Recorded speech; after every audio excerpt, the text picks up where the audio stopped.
তো আজকে বই মেলায় নতুন একটি র্যান্ডম ভিডিও নিয়ে চলে আসলাম। দেখা যাক একজন বই প্রেমীর গল্প, তার অভিজ্ঞতা বই মেলায়। আপু, আপনার নামটা যদি বলতেন। আমার নাম মহিমা খান। আপনার বই মেলায় এসে আপনার অনুভূতিটা কেমন? আমার বই মেলায় এসে খুবই ভালো লাগছে, যেহেতু আমি ফার্স্ট টাইম বই মেলায় আসছি, তো আমার অভিজ্ঞতাটা আসলে অনেক বেশি ভিন্ন। কার সাথে এসেছেন? আমি আমার ফ্রেন্ড সার্কেলের সাথে এসেছি। কোন নতুন বই পড়েছেন?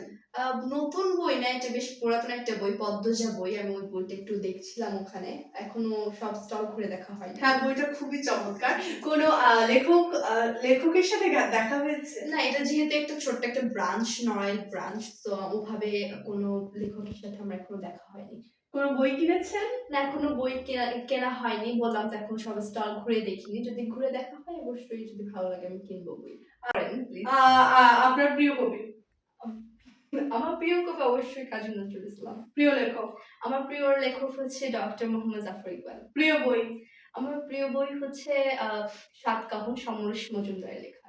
প্রিয় কবিতা? প্রিয় কবিতা হচ্ছে মোরা ঝঞ্ঝার মতো উদ্যম, কাজী নজরুলের।